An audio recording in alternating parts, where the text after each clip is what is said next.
We're back now. Oh, we are back. Hey, Back. guys. Hey, What's little up? shout out here. Got a hair? Don't. Hold on one second. Wait a minute. You got to do when you come out of a commercial, you have to lead like this. You're listening to sports. Now you're live. You're listening to Sports Madness here on Just for Fun Radio. It's me, the damn Yankee, and of course, Rich Archer, the manager. Rich, you looking good there. Where did you get your hair cut somewhere? And I'll tell you what. I walked in. I had a hair. Don't. Uh-oh. I get my head over there, Cutter's Cage on the square in Covington, and let the professionals clean up my act. Ricky, Lynn, and Derek, and my girl Trina will get you back in the game. Cutter's Cage, proud sponsors of Sports Madness, Just for Fun Radio. Where are they located again? The square in Covington. Square in Covington. That's right. right. There. You go in there and you see them, you tell them Sports Madness sent you. Ah, they might just say hi. Yeah, they may say, "Oh my God, I know that guy." At least one of the two. One of them. One of the four will say it. Well, there you go. All right, so let me give you who I think is actually going to win the Heisman Trophy this year. I'm actually going to give it to Murray from Oklahoma because without him, that team is not where they are. But yeah, but he's good. I kind of see it, but I kind of don't because Tagovailoa is. I mean, his whole story, his whole deal is just storybook. How he come in last year against, oh my God, the Georgia Bulldogs again. But yeah, he come in against the Bulldogs in the championship game, took over, and just basically took over the team. Now it's like you going to work every day. Hey, you're firing on all 8 cylinders on Monday. Tuesday, you're doing great. Wednesday, oh my God, you're on 6 cylinders. And that's how I look at that game. The SEC title game for Taulia. I don't by no means think he needs to be just X'd out. The biggest problem I got with Kyle Murray is he's already signed a baseball contract. That's awesome. That just shows you how great he is. He's going to be playing with the A's. There's a report out that he thinks he can do both. I don't know. Bo Jackson tried it, but his career. Wait a minute now. Wait a minute. If you're going to go there, Bo Jackson was an all-star. He won the MVP on the all-star game. Yes, he was. He was a guy who ran up an outfield wall to catch a ball. Bo Jackson's greatest 3 years of his life. Yeah. Well, his sports career ended. Deion Sanders has done it. Brian Jordan has done it. Why can't Kyle Murphy? Why can't he? Why? Well, let's give it a go, Kyle. That's all I can say. Hey, all right. Well, that's good to go. All right. So where are we going to go to now? Let's keep on moving. That's might be the only commercial that you might hear at all. If there's nothing wrong with Facebook, we are going to go straight to 11 o'clock. So there's going to be commercial free for our first show. So make sure that you share our show or listen to us on the app. And if you haven't gotten the app, you can go onto your Play Store, your iTunes Store. You can just download the app and listen to us right here. All right, where are we going to? What are we going to talk about? Real quick, we're going to go into some college football headlines here. That's what the whole show is about. This is the college football season review and bowl season preview coming up later. We're going to have a guest hopefully call in. That's going to, all you listeners out there that are working a college football prediction sheet that pays you cash money. We're going to try to give you a little insight on what we're looking at the games and also what our boys in Vegas are saying. All right, now real quick, a retainer on that. If we give you the wrong picks and you lose, don't get mad at us. Oh yeah, that is our official. That's always been my official disclaimer when even on Facebook when we were playing Pick'em. Yeah, you just whatever you do, your money is your money. It has nothing to do with us. If you lose it, hey, you lost it. You don't come back and say, oh, those guys on Sports Madness said that Alcorn State was going to win. Well, they lost. Anyway. One of the big headlines is Georgia Tech. Georgia Tech. What happened there, babe? Georgia Tech fans, you guys are in, you're in money now. Yeah. It's going to take a little bit, but you guys got Jeff Collins, who is the new head coach. He's a Peach State native. And he's a Georgia Tech graduate assistant from 1999 to 2001. He served as the director of player personnel in 2006. So he's kind of like on his third-ish stint with Georgia Tech. So you kind of feel where his heart with. He's also former defensive coordinator of Florida and Mississippi State. That's the one thing that's going to be a big thing in this, man. He's going to bring a defense to Georgia Tech. And he turned Temple around in 2 years. Yeah, 15-10 in that time frame. So that's actually not bad for a team that you wouldn't think about at all. One thing he's got going on for him right now, the rumor is that Tech had 16 hopeful signees in the early recruiting. So he's going to have to build from the ground up.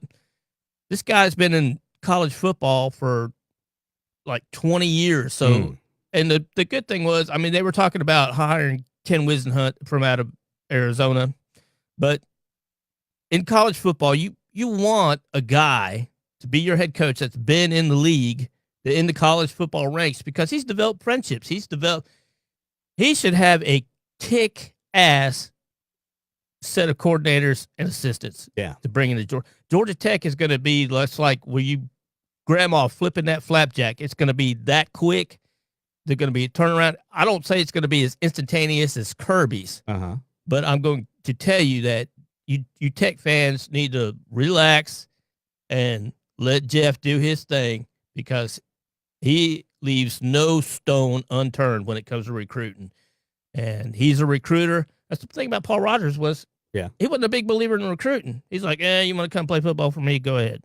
That doesn't really work. I mean, everybody knows Georgia Tech is known for their school, but their football program is huge. The college basketball program was the one that was holding them together for a while. That's it. Not too long ago. Well, Tech was also co-champions back in '89 with the Colorado Buffaloes, which by everybody that has any kind of knowledge about Georgia Bulldogs knows that their defensive coordinator, Mel Tucker, left to be head coach of the Colorado Buffaloes.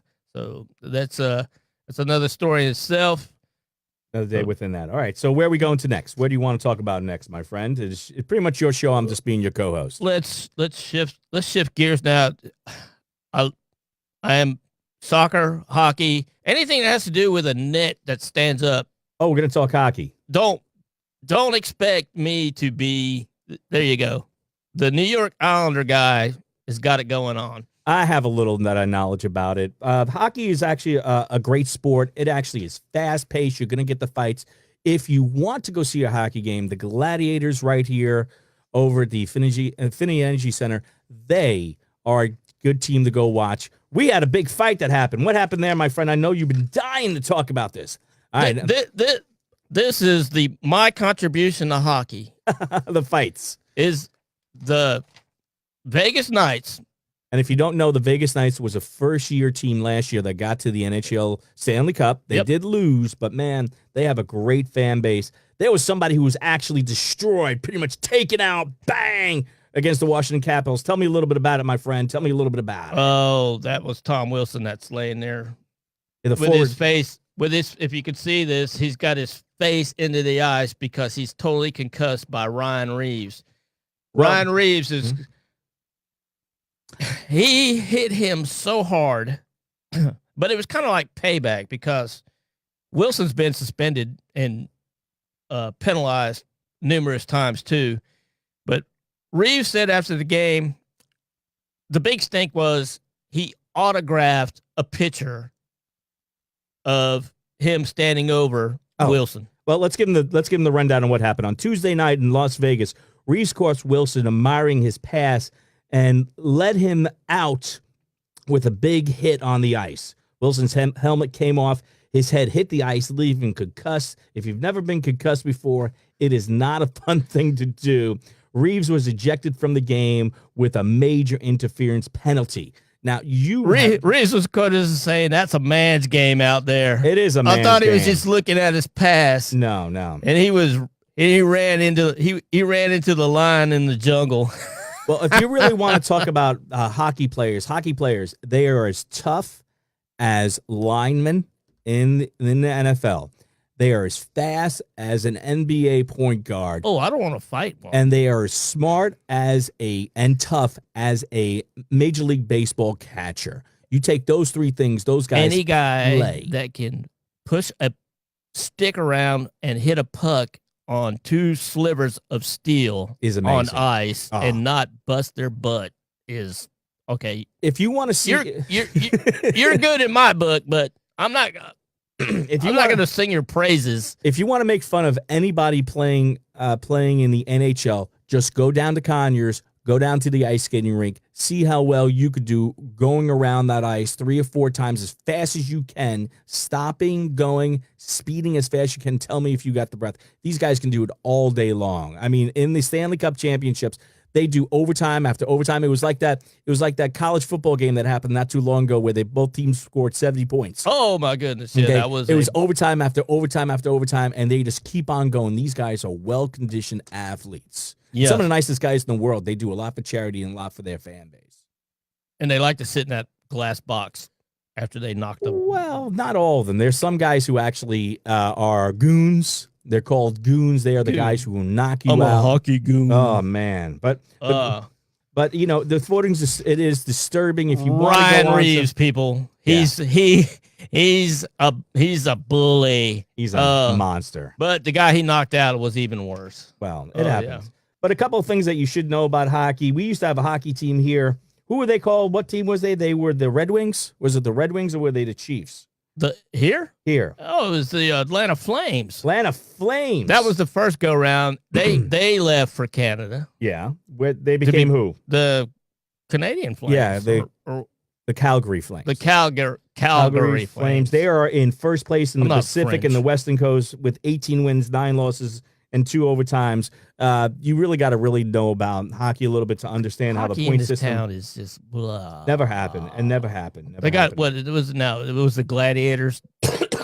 Didn't they leave? No, they're still here. The Gladiators are a AHL or something like that. They are an independent league. Oh, I know. The Thrashers up and left. They were like, man, it's too hot down here. Do you know who they became? The Thrashers?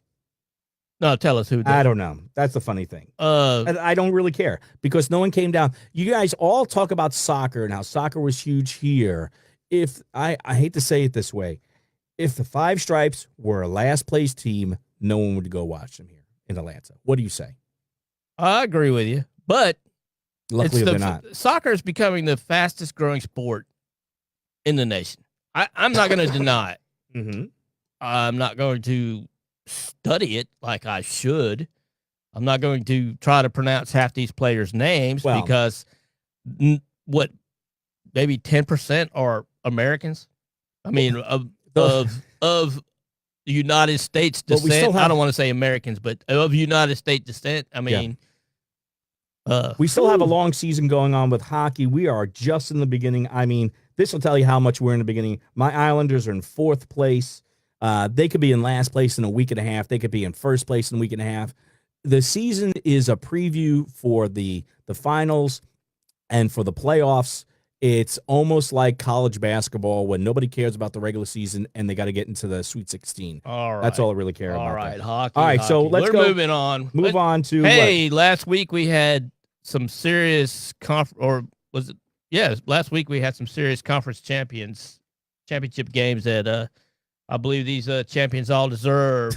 We're going to talk about the college. We're going to talk about college football real quick. Then what we'll do is we'll talk a little NBA. We're doing a college football show. Yeah, I know, but this is a sports show. We do have a time frame to talk over these things. We're doing a 2-hour college I got a question. Anybody show. on there, do you want to hear about NBA? Say yes or no, or do you want to hear about what's going on at MLB? If not, we will go right and dig right into college football right now. Frank Marte.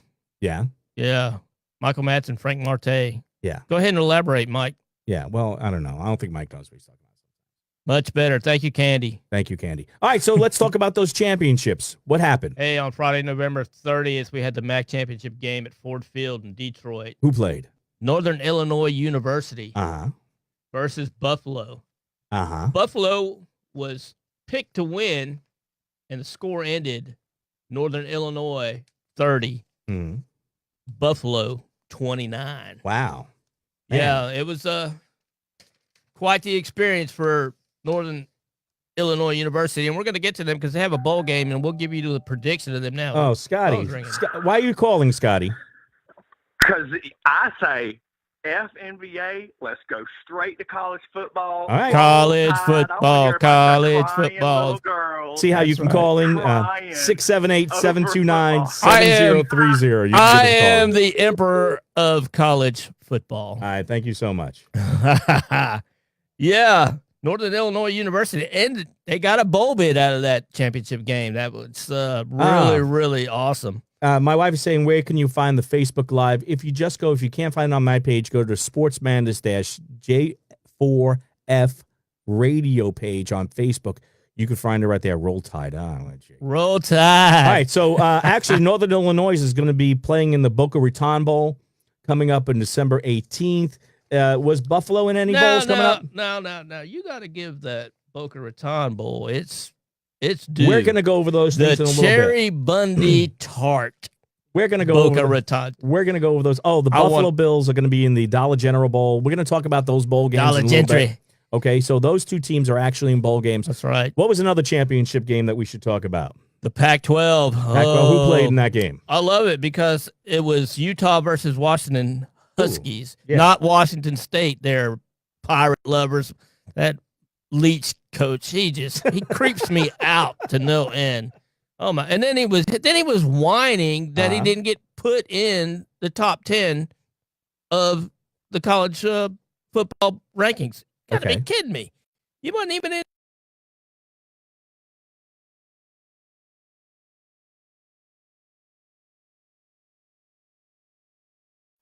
You got 3, Washington 10. So that was that boring game. Yeah, because one of the things, the Pac-12, they may have something in the works, but right now, until USC and UCLA get their act together, it's going to be rough riding for the Pac-12. Well, with that said, are they playing in any bowl games? Do we know bowl games in which those two teams are playing in that you might be able to check them out? Do you know there? Come on, you're the college football, the guru. I'm looking, who played again? Wisconsin, Washington, and Washington, and who? It was Washington against Utah. Washington State Cougars are going to be playing in the Alamo Bowl. Yep. That's going to be November. That's going to be coming up December 28th. Is it on the 28th when they're playing? I don't know. We're going to go over that. And then who else played? Utah. Let's see. Utah is going to be in the SDCC Holiday Bowl. Ooh, holiday celebrate. Okay, that's going to be on December 31st, New Year's Eve. So who else played? Oklahoma and Texas? Saturday, yes, December 1st, Oklahoma and Texas played. Oklahoma and Texas. Mm-hmm. Kyle Murray, Heisman Trophy candidate. They played Texas in a revenge rematch game. Ooh, yeah, that was a good game. 39-27, Oklahoma. You got anything you want to talk about with that game? Oh, well, Sooners avenged their only loss and have a strong case for the college football rankings, which they came in number 4. Which Georgia Bulldog fans are still kind of crying about. Ain't that right? Sooners are going to be playing in one of the championship games there over at the Hard Rock Stadium down in Miami Gardens in Florida against the Alabama Crimson Tide. That's right. Do you know what a Sooner is? You know what a Sooner is? It's better than a later. Wow, a Sooner is, they got the name because when they were going out to the West, they actually cheated. They were supposed to wait for a flag to go, and they went beforehand. They marked their territory. Oh, yeah. So they got the name Sooners. Yep. There you go. They crossed the line, took 2 steps, and laid down a flag. So Texas, who's Texas going to be playing in their bowl game? And again, we're going to go totally into those games in just a little bit. Texas is going to play the Georgia Bulldogs in the All-State Sugar Bowl. Oh, man. Holy cow. That's going to be something serious, isn't it? Yep. All right. We're going to talk about that game in a second. I know that a lot of people want to talk about what happened here with the Bulldogs and, of course, with our hated rivals in that championship game. Richard, you got anything that you want to say about that game real quick? The Alabama game? Yeah. Well, he calls it the Alabama game. You notice how he called it the Alabama game and not the Bulldog game. It was not the Bulldog game. Yeah, but wait a minute. We did exactly what the Falcons did in the Super Bowl. We controlled that game. I'll tell you what, all the way number through. 28 in Atlanta sports is a bad number. It's an omen now. If you hit 28 points and you don't progress, you're doomed. If you hit 28 points and you have a huge lead on somebody going into halftime, Yeah, you need to come out and play. I'll tell you what, that game, anybody want to call in and give us their opinion, it's 678-729-7030, by the way. The show is sponsored by Cutter's Cage, proud sponsors of this show.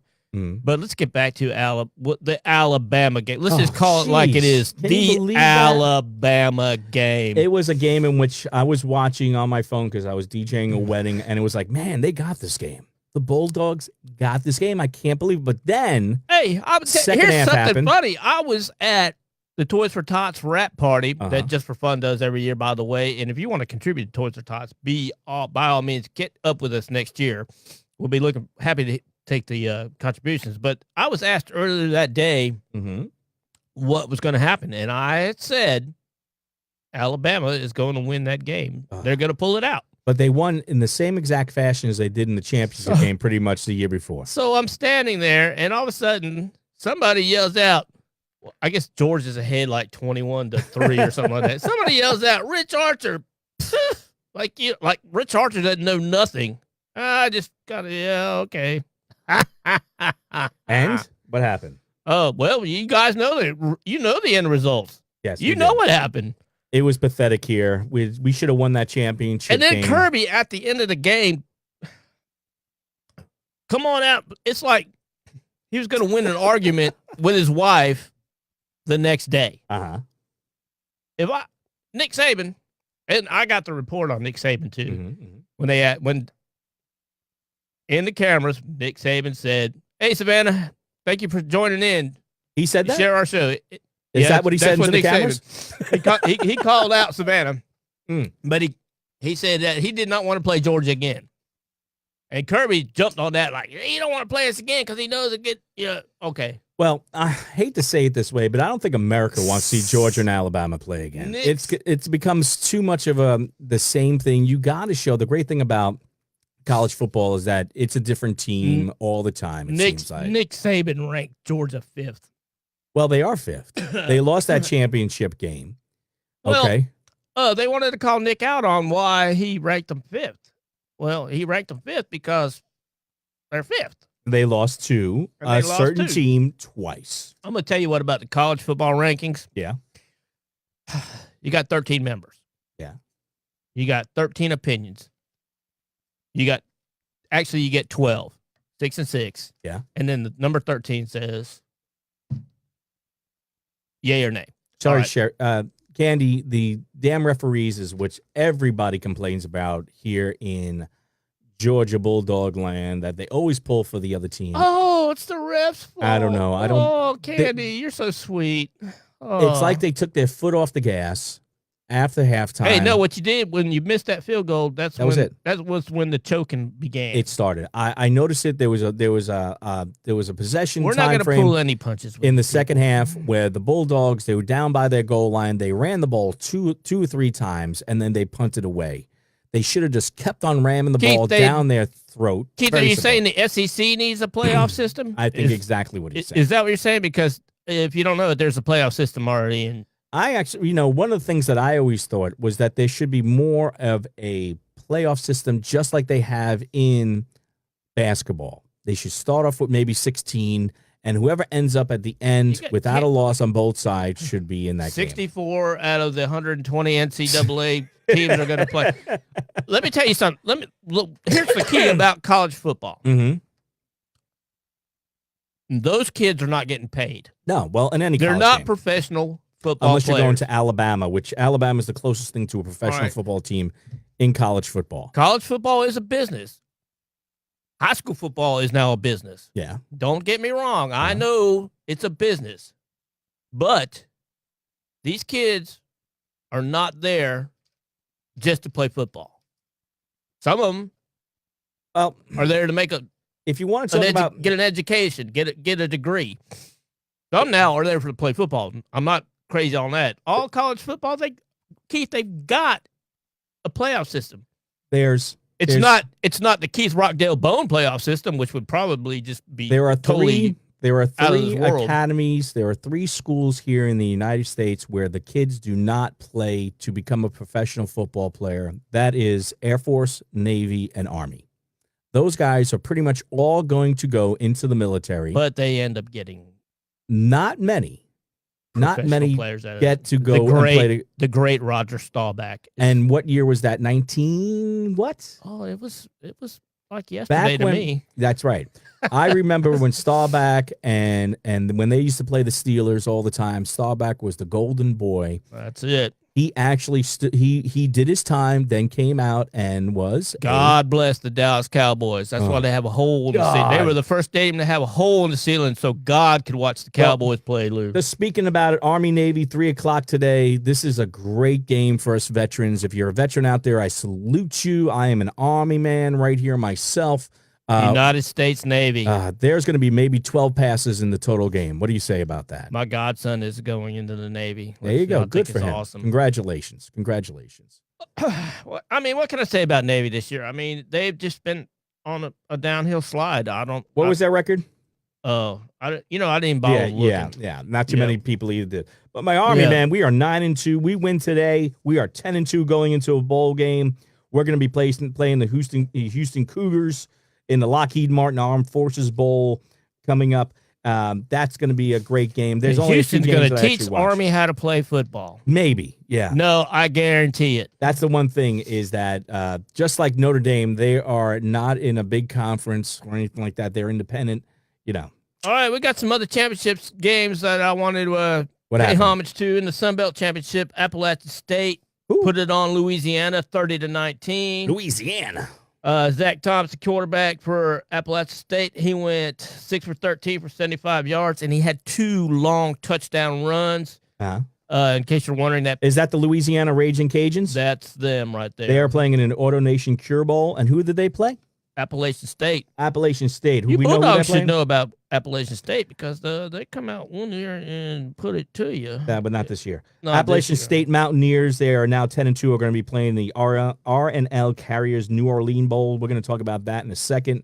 Did Bobby Boucher play in that Louisiana team? I believe he was already retired and he was giving out some free water samples. I'll tell you what, man, home and where the heart is. Florida sucks. Hey, Matthew Simpson, how you doing? Candy Cherie, thanks for joining us. How we doing, Bill Huffman, Army. Yeah, that's right, Bill. Thank you very much. Were you in the Army, Bill? All right. I know that Michael Madsen was. Okay. All right. Hey, what we got next? University of Alabama, Birmingham. I just love saying University of Alabama, what championship Birmingham. Was that? What championship was that? That, my friend, was the Conference USA Championship. They played Middle Tennessee, and they beat them 27-25. Anything you got to say about that game? Hey, Tyler Johnson went 9 for 15, 140 yards, 1 touchdown, 1 interception. He had a quarterback rating of 147.1. Nice. Whereas Middle Tennessee's Brett Stockstill went 29 for 45, 362 yards, 2 touchdowns, 2 interceptions, and a QBR of 137.8, which proves that you can throw the ball you want, but you still got to win the game. That's right. Middle Tennessee is going to, the Blue Raiders are 8-5 right now. They're going to be playing in the R&L Carrier New Orleans Bowl against Appalachian State Mountaineers. That's kind of cool how that's happening. And then who was that? UAB Blazers? University of Alabama, Birmingham. That's all I got to know, son. They are going to be playing in the Boca Raton Bowl against Northern Illinois. Shut up, Jacob. What is Shut Up, Jacob?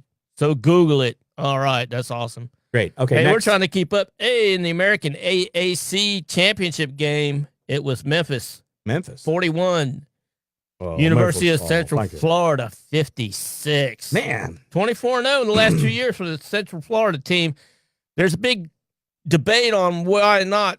If they were undefeated, why were they not in the top 4? Well, I'm going to tell you why they were not in the top 4, and you're not going to like it. Wait. This is the team that – isn't this the team that said that they were the national champions last year and they didn't play in the national championship game? Yeah, I think they even put it in their stadium that they were national champions.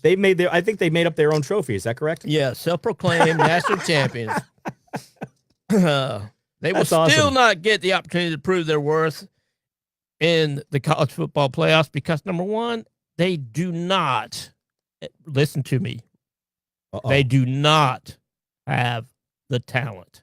Really? To compete with. Wait a minute. This team is undefeated like the last 3 years in a row, and you're telling me that you do not think that they have the talent to, from the big recruiting state of Florida, where everybody wants to go and get those players, the UFC Knights, who are 12-0, and they're going to be playing in the Fiesta Bowl against LSU Tigers. They do not have the talent Wow. to compete.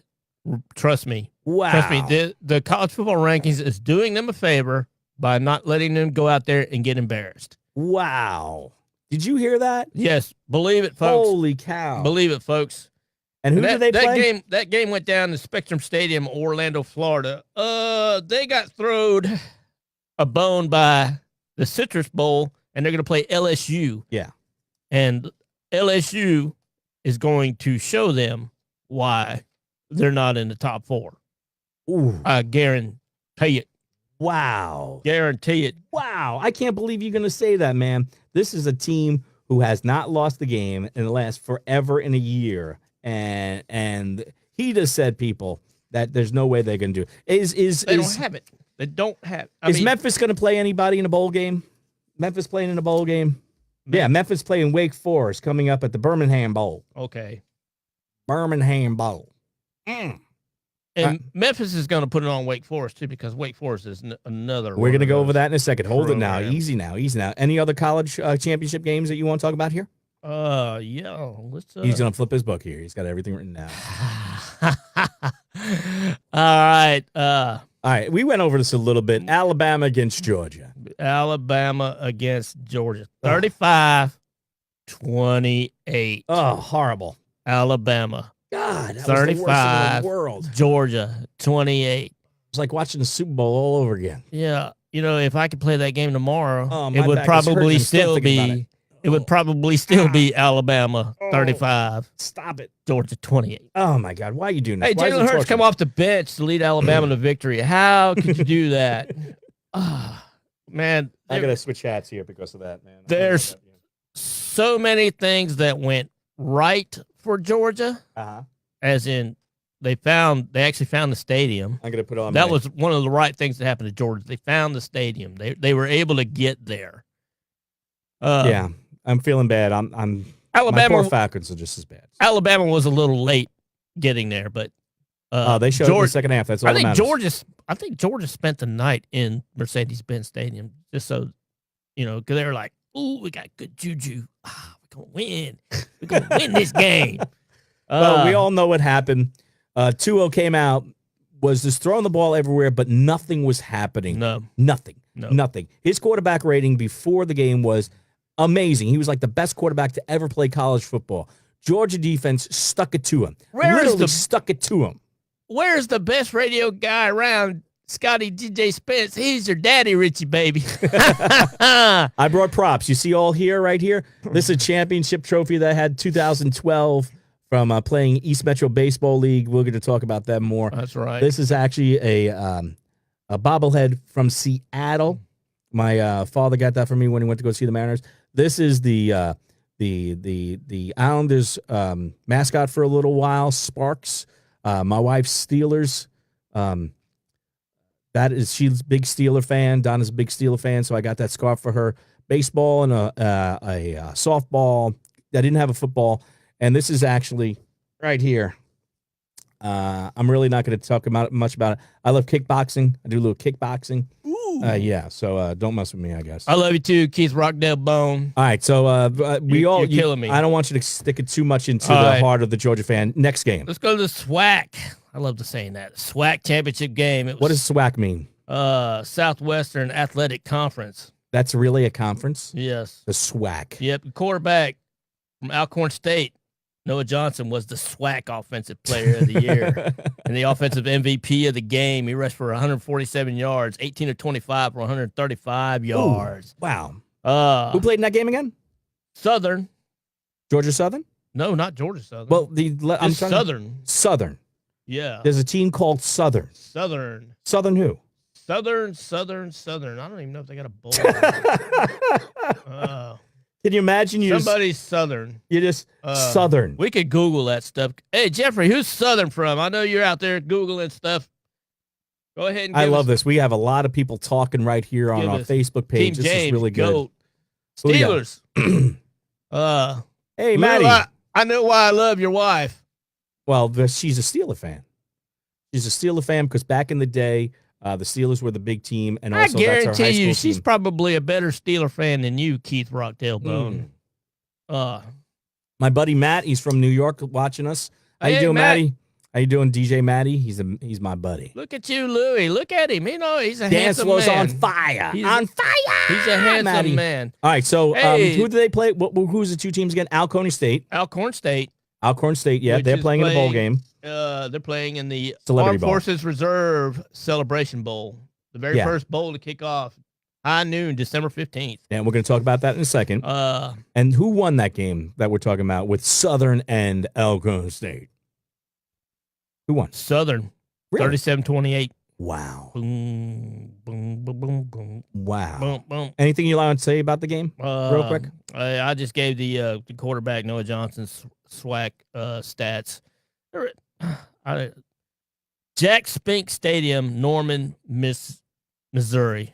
Oh. I mean, I know Jacob's out there, but I mean, did anybody really watch this game? I don't think so. I don't know. Let's Keep on moving on. We got to get to the bowl game soon, so come on. All right, yeah. MWC Championship, Fresno State versus Boise State. Mm-hmm. Fresno State won in overtime, 19-16. Boise State, their quarterback, Brett Rippin. Mhm. That name Rippin sound familiar? Yeah. That's because he is Mark Rippin's nephew. Oh, isn't that amazing? Yeah. Not a whole lot to say about Boise State except they crumbled. Sorry, Brett, but I think your uncle had the same forte in the NFL. Fresno State, who are they playing in there? Boise State's playing Boston College in the First Responder Bowl. And who is it, Fresno State? Yep, Fresno State. Who are they playing? Do they got a game? I think they do. I know. We're going to one of these stupid games in which Fresno State is playing Arizona State in the Mitsubishi Motors Las Vegas Bowl. All right, let's talk about a game now. What? That wasn't really one. ACC? We're going to just jump right to the Big Ten championship game. Northwestern versus Ohio State. Ohio. Northwestern 45, Ohio State 24. Another critical collapse for Urban Meyer. Wait, isn't Urban done? He's gone. Urban's gone. Well, he retired. He's going to rear his ugly head again somewhere. Rumor has it he's going to probably be the head coach out there in one of those Pac-12 teams where he actually started from when he was the head coach at Utah. Wow. But I don't think he's going back to Utah. Ohio's going to be playing in the Fresno Bowl against San Diego State. So who's the other team that played? Northwestern? Northwestern. So what was the final score again? 45-24 Northwestern? Yep. And they're going to play Utah. Utah. In the that SDCC. Wait a minute. STD Bowl? Yeah, the STD Bowl, Holiday Bowl. It's no holiday there. Y'all need to wrap that rascal. Okay, back to the ACC championship. I only did that because there's only one team in the ACC, and it seems to be Clemson. Yeah. Who'd they play? They played Pitt, of all people. Pitt beat out Georgia Tech in their side of the houses. Didn't Dan Marino play for Pitt? Yes, he did. Yeah, that's the only thing I remember about Pitt. Well, Tony Dorsett played for Pitt. Oh, that's true. So anybody else since then? Important? There might be any Pitt fans out there. Is there any Pitt fans out there? Southern University is from Baton Rouge, Louisiana. There you go. Baton Rouge. Baton Rouge, Louisiana. You know, don't mess with those Cajuns. Those well, people, Pitt's going to be playing Stanford in the Sun Bowl, right? Yep. And who'd they play? They played Clemson. And who's Clemson playing in their bowl game? Clemson is also one of the finalists. They're going to be playing the beloved Notre Dame. Wow. And we will talk about that game. In the Cotton Bowl. Hey, one thing about that ACC championship, it was the 10th anniversary for Dabo Swinney being the head coach of Clemson.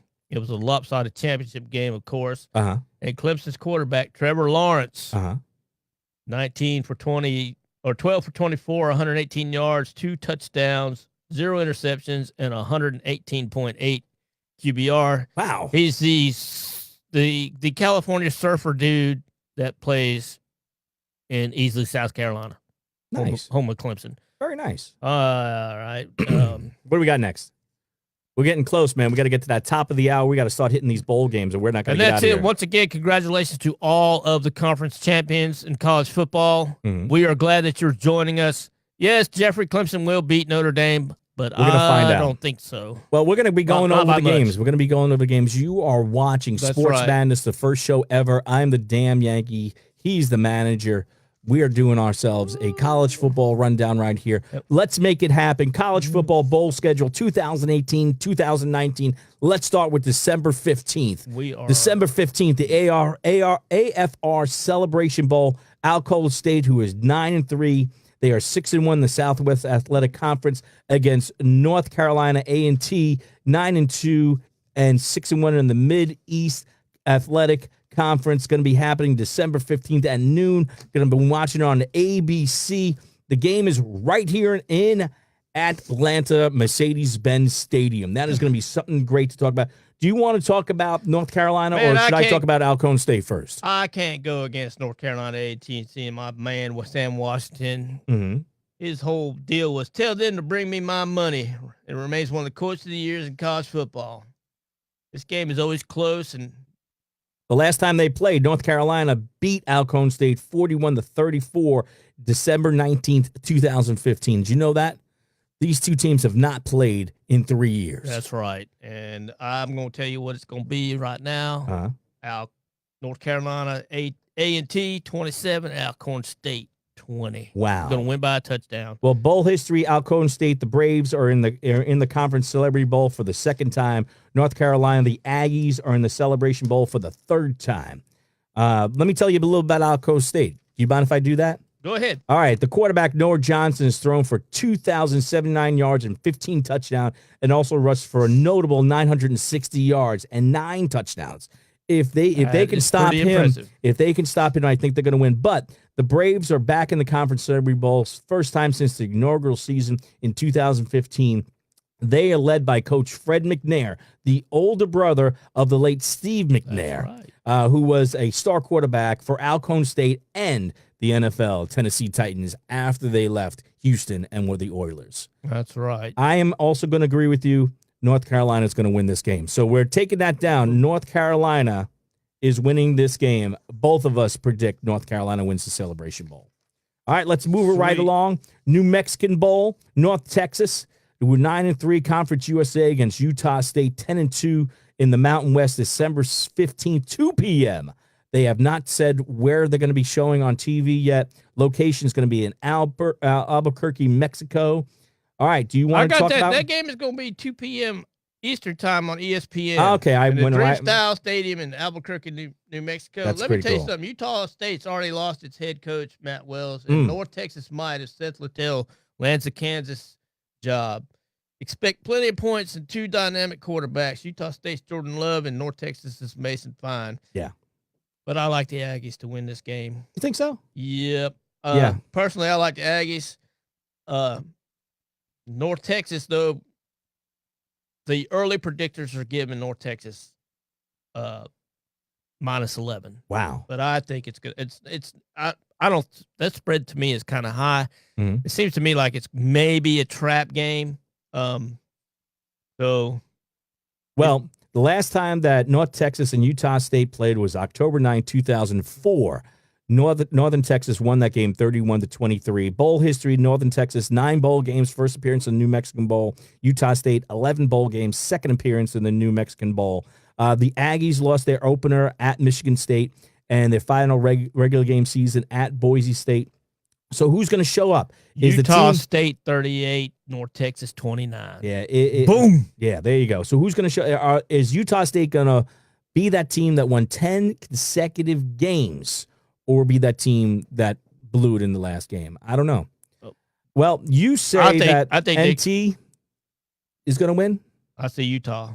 You say Utah. Utah State's going to win 38. Utah State. North Texas 29. All right. Well, we're both going to agree on that. I do agree on that with you. All right. Ordination Cure Bowl, Tulane Green Wave. I love the name. They were 6-6 against the Louisiana Raging Cajuns, who are 7-6. 2:30 p.m. Going to be happening on CBS SN. Is that correct? Well, that's what I had last time. Camping World Stadium, Orlando, Florida. You want to tell us a little bit about the Raging Cajuns before I tell you about Tulane? Well, I'm going to tell you what, right now, it's an all Louisiana matchup in Central Florida. It's going to be kind of cool. That is going I mean, there's probably going to be snakes and alligators. And not much teeth. And not, but plenty of high quality H2O. That's right. And some Cajun food. Yep. Raging, you can Look, tell us a little bit about the them? Cajuns are they're happy being there. They got a productive running tandem between Trey Regis and Elijah Mitchell, and they find gaps. They will find gaps in the Tulane defense. Hands down, Louisiana 31, Tulane 24. Yeah, these two teams are both 500 teams. This is the kind of bowl game that is like, why do they actually have this type of game? It's just there because it is. It is there because of their key players. Cornerback Donnie Lewis Jr., second team All ACC selection. Lewis led the conference in rankings, third national in passing, defense 1.7 per game, and also leads the team with 3 interceptions and ranks 5th with 54 tackles. He's actually going to get, I think when it's time for him to get drafted, he's going to get drafted high. Storyline to watch, Tulane made his first bowl game since 2013 and will be going into the same game with an interim offensive coordinator after Doug Roos was fired. Did I say his name right? Roos doesn't matter. At the end of the regular season, the Green Wave ranks number 93rd in national scoring, averaging 27 points per game. Who do you have now? You said the Raging Cajuns? I said Louisiana. The Raging Cajuns going to win 31. I say it's a toss-up. What's the point spread? The point spread on their game is Louisiana Lafayette minus 3.5. I'm going to go Tulane. Why not? You mind? What I got to lose? Yeah, I got nothing to lose. Nothing to lose. Nothing to lose. All right, take the points. But as you guys are listening in, and if you are in a bowl prediction scheduled sheet with your office or with your friends or whatever, and you're doing what's going on with a little bit of Vegas action here, like I said, I'm going to give you our disclaimer again. Do not think that we are. I do not bet money. Professionals, and I might play scratch offs. Are not going to pay your bill. I am not. So. All right, next game. Mitsubishi Motors Las Vegas Bowl, number 21 Fresno State Bulldogs, 11-2 against Arizona State Sun Devils, 7-5. 3:30 p.m. Eastern Standard Time, ABC Sam Boyd Stadium, Las Vegas. Tell us a little bit about Fresno State, if you don't mind, my friend. You want me to talk about Fresno State? Yeah, I'll talk about Arizona, if you don't mind. Fresno State's gonna buckle down, and Marcus Mariota will throw 2 second-half touchdowns. And I'm going to give Fresno State 36, and I'm going to give Arizona State 20. Yeah, I hate to say it, Arizona State, they are 7-5. Another team that's gotten to a bowl game for some reason. Key players, running back Eno Benjamin, who emerged as a sophomore star of the Sun Devils. Because they reached that number 7. Yeah, in running, he has 1,500 yards and 15 touchdowns, averaging 150 yards per game. So if he does anything in the game, that might be a big change in score. So watch what he's doing and everything. Storyline to watch. It is still unclear whether star receiver N'Keal Henry, is that how you say his name? Yep. Will play the game after announcing entering 2019 draft.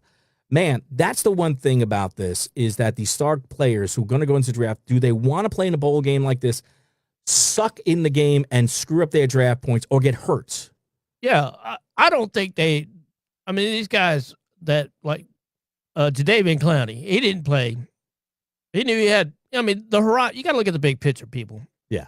I mean, we can say, he needs to play and all. But no, it's a Las Vegas Bowl. Nobody's even. Who's going to watch this game? Are you going to really watch this game, people? Are you going to watch this game? They don't even need to play this game. They don't need to make that sacrifice. They don't need to play. They're not there to impress anyone other than who they've already impressed, which is why they're headed that way. Trust me, folks, they're not allowed to have agents, but they are allowed to get advice, second and third hand. Yeah. And they're probably getting advice from their dad or their cousin who has already been contacted by an agent that says, hey, look, you need to slow your roll. Let's not get hurt. Don't get hurt. And be ready for the combine. A lot of money, man. A lot of money if you don't get the combine. The difference between being in shape and being in football shape is 2 different roads. Hey, Alex, thanks for joining us. Keith Dawson, thanks for joining us. Team James, good to see that you're laughing. Well, let's move on to the next game. You should go to work, Keith Rockdale Bone. Someone got to work. The Raycom Media Camellia Bowl. Wait, this is a bowl game? This is a bowl game? This is a bowl game. 2 teams with the name Eagles. Georgia Southern, who's 9-3, and Eastern Michigan, who's 7-5.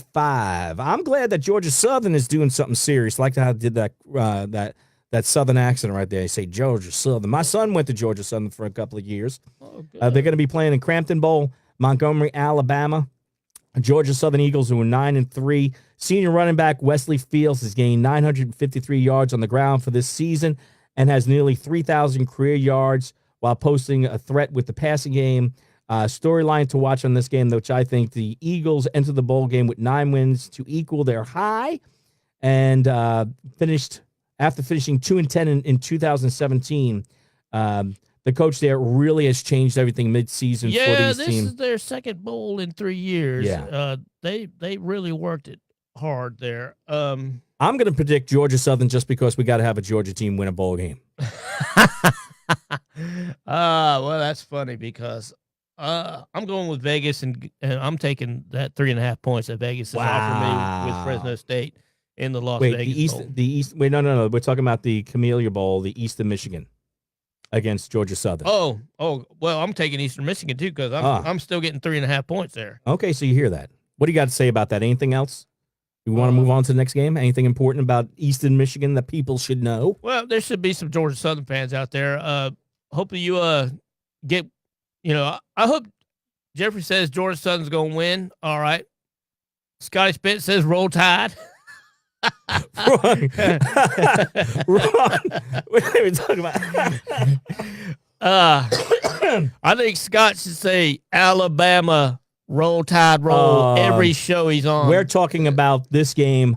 I don't want to talk about it until it's time to talk about them. Well, I'm just giving. You're taking out. Eastern Michigan. Okay, great. Yeah, Eastern Michigan. Let's move on to the R&L Carrier New Orleans Bowl. Mid-Tennessee Blue Raiders, who are 8-5, against the Appalachian State Mountaineers, 10-2, 9 p.m. Eastern Standard Time, ESPN, playing here at the Mercedes-Benz Superdome in New Orleans. College loves New Orleans. They love Atlanta. They love California. Those are all big college Orlando. states. You don't really see too many games in New York. The big factor here is Scott Satterfield and whether he's still coaching his alma mater. Really? Or Louisville when this game kicks off. We are talking about Appalachian State and Mid-Tennessee. Appalachian State is an excellent team, but the coaching certainly leads me to go with Middle Tennessee. Ah. And the stable Stockstill. The Blue Raiders. Coach Rick and quarterback Brent Stockstill. He has a 105 career TD passes, tying him 20th in the FBC history with former Oregon State Marcus Mariota. Storyline to watch in this game. A win for the Blue Raiders would give them 9 for the first time since 2009. It would ensure the team's second-best season record, totally under the coach, Rick Stockstill. Middle Tennessee, 29. Appalachian State, 26. Gonna be a tight one. Gonna be a tight one. What's the point spread on that? Middle Tennessee -9, but I think it's gonna be tighter. So then I'm taking Appalachian State on that. Right? You're wanting. If you know go nothing Appalachian State +9.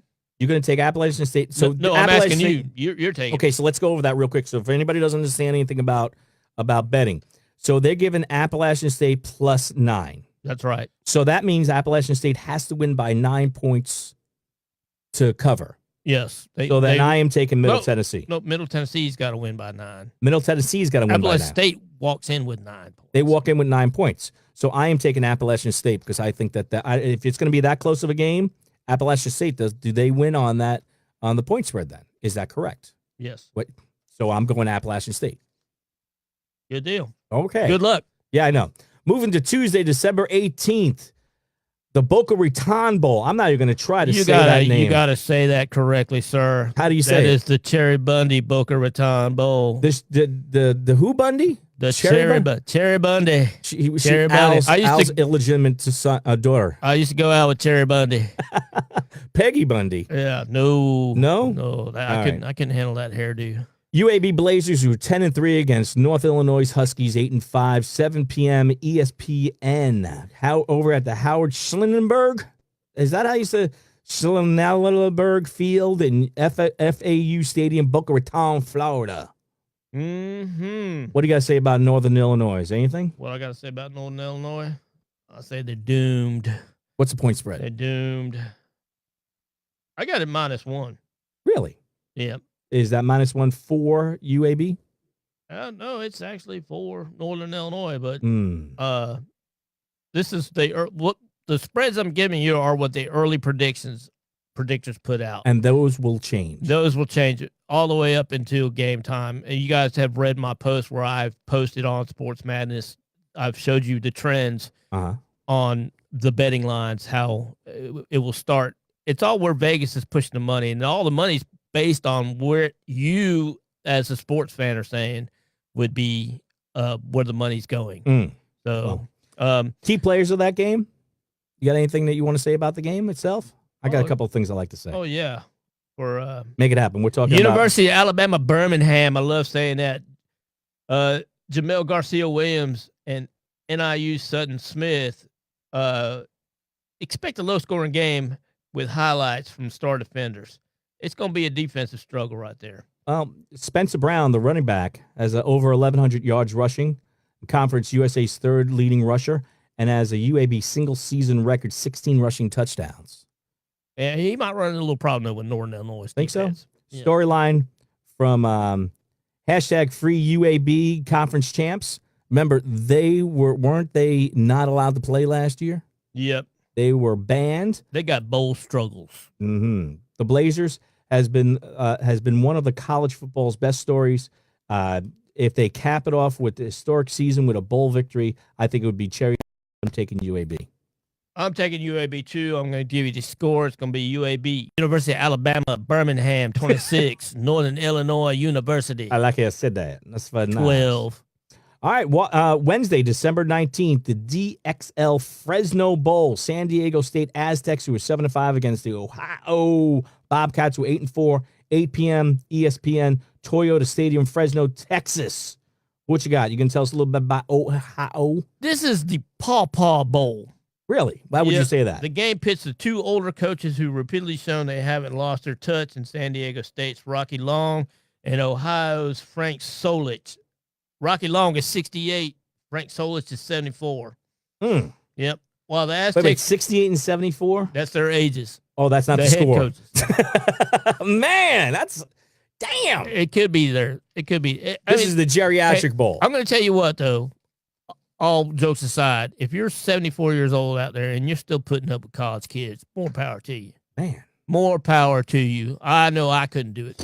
I can't even put up with my kid. That's why she lives in Florida. What do you got to say about Ohio? Oh, what do I got to say about Ohio? Ohio, it won 5 of its final 6 behind a surging running back, A.J. Ouellette. 739 rushing yards, 7 touchdowns in the final 5 games. Nah, we can't keep up with these bowl games. That's why we're doing this today, Candy. Come on. I can't keep up with these bowl games. Well, you got to get your sheet. You can go download you a sheet. Actually, what we'll do is we'll post this on our Facebook page after our show today, so you can see exactly all the games that are happening, when they're happening, times, and the whole 9 yards, so you can actually live your life from December 15th all the way down through January 7th on what's going on. Jacob from Tulsa has bowl struggles too, sometimes twice a month. That's not my problem, Jacob. Big thing, key player for San Diego State, the linebacker Tenzino. Oh, that defense is stingy. Yeah. Oh, I'll tell you what. Finished with the regular season with 120 tackles, 14.5 tackles for a loss, 8.5 sacks on his way to being named first team All Mountain West. Storyline, Rocky Long has taken San Diego State to a bowl game in all 8 seasons. He has been a head coach, but there's a little fuzzy about this one because the Aztecs finished on a 3-game losing streak and lost 4 of their final 5 games. With that saying, I'm going Ohio. Yeah, Vegas kind of agrees with you here. They're giving Ohio -3. I'm going out on a limb. I'm going to say Ohio 31, San Diego State 20. Nice. I like that. We're going to go with the 11 points there. I just can't see San Diego State getting it together in 3 weeks to come out and actually win.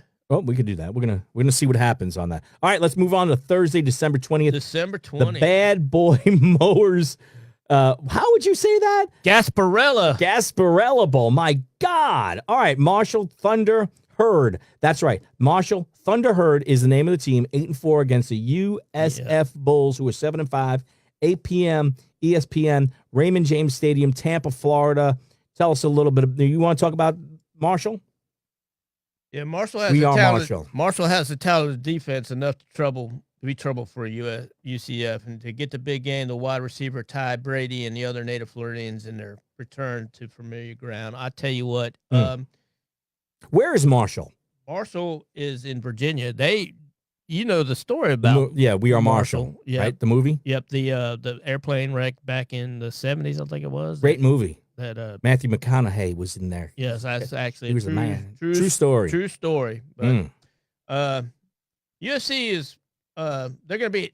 It's a home game, and they are going to be boasting their superior athletic talent. Well, let me tell you a little about that. Jordan Cronkite rushed for over 1,000 yards this season, became the 5th player in school history to reach 1,000-yard mark.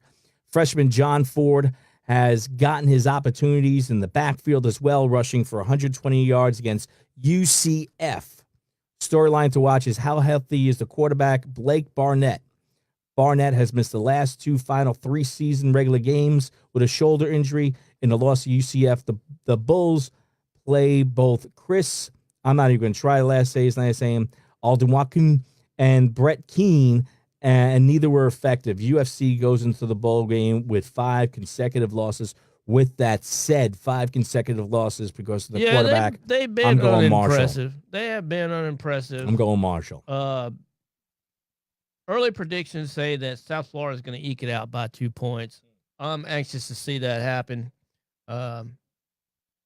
It's going to take a lot for South Florida to pull this through. I'm actually liking South Florida. Is it because of the point spread? Yeah, well, this point spread for me has a lot to do with it. As far as well, what is the point spread? It's -2 South Florida. So, and again, that means what to those who do not understand point spreads? It means that Florida is predicted to win by 2 points. Really? Yep. And these are just predictions now. So Marshall's going to have a strong showing down there. That's for sure, because I mean they're going into hostile territory. They got to control the ball. It's the bull. Yeah, they're going to have to keep the ball out of South Florida's hands. Predictions are saying Marshall 38, South Florida 30, but I think the scores are going to be reversed. It's going to be South Florida 38, Marshall 36. Very nice. Yep. Very nice. All right, so let's go to Friday, December 21st. This game is happening not in the United States, but happening in the Bahamas, Nassau, Bahamas. The Makers Wanted Bahama Bowl. FIU Golden Panthers were 8-4 against the Toledo Rockets, 7-5. 12:30 Eastern Standard Time, ESPN at Thomas A. Robinson National Stadium. You got anything to say about the Golden Panthers who were 8-4? I'll tell you what. They burned me last year in last year's predictions, but I'm going to stick with them. I think that they've got an opportunity to win this game here. Toledo's favored by 4.5. Yeah, but I think that Florida's going to turn around.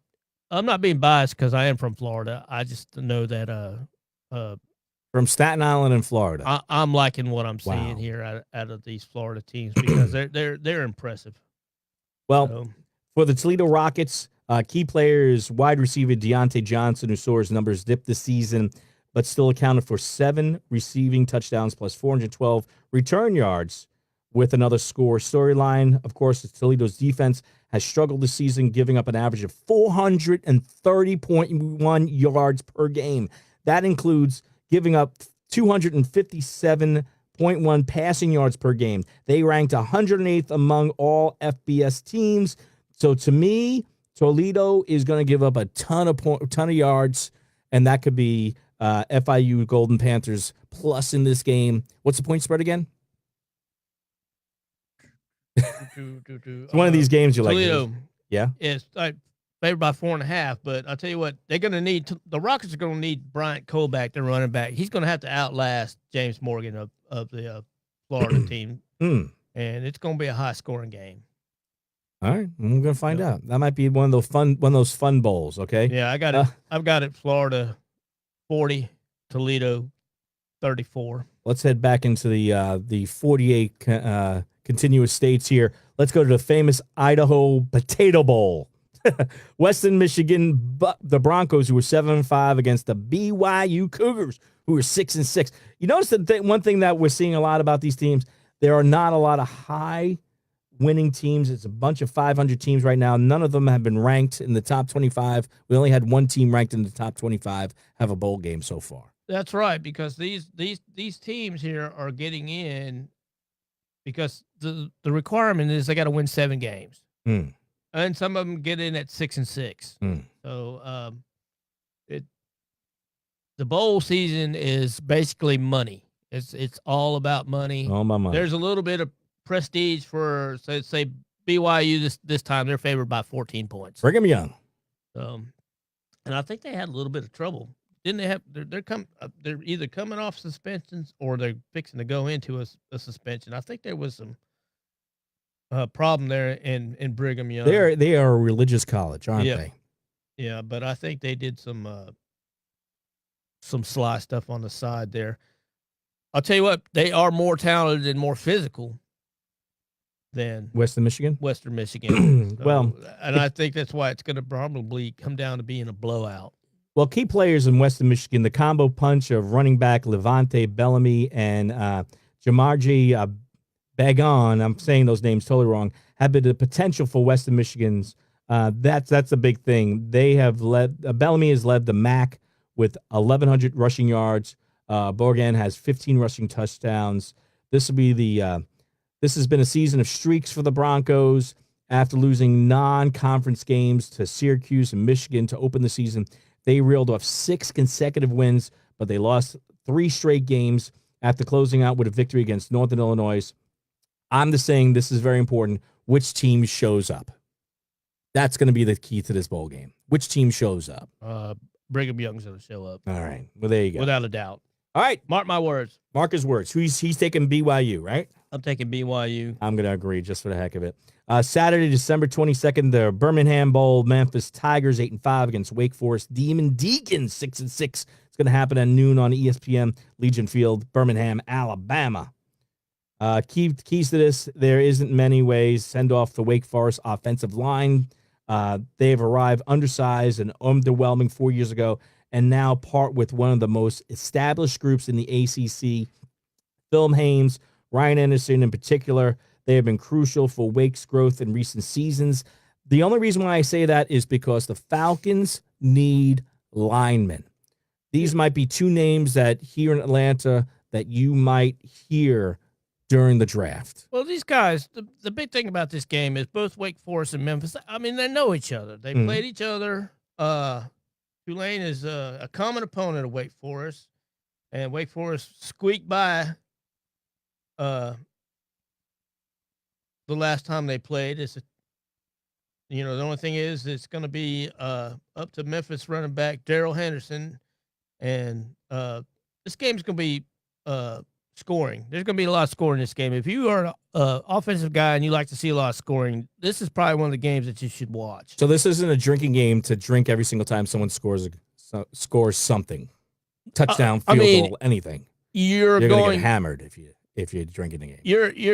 If you go that route, you're going to be smashed. You're going to be drunk as heck. There you go.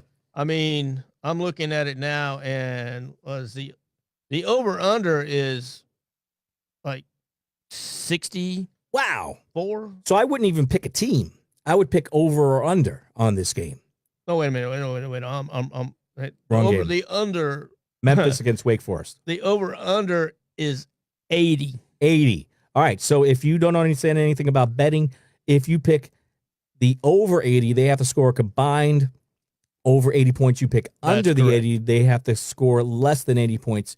So that actually might be a fun bet right there because both of these teams are going to score.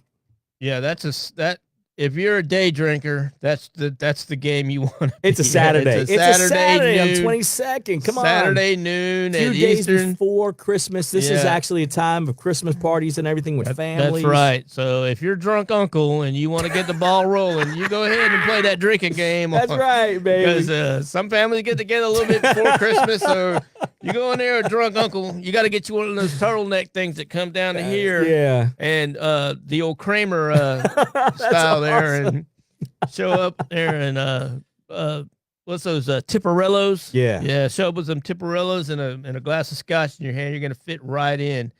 Man, yeah. Wake Forest is gonna eke this out. 42, Memphis 38. There's just no other way around it as far as I see. But it's going to be a high. We're gonna move on to the Lockheed Martin Armed Forces Bowl. This is the one game that I care about. The one game that I care about. Army Knights, who are going to be 10-2 after today, playing against the Houston Cougars, 8-4, 3:30 ESPN, Ammon Carter Stadium, Fort Worth, Texas.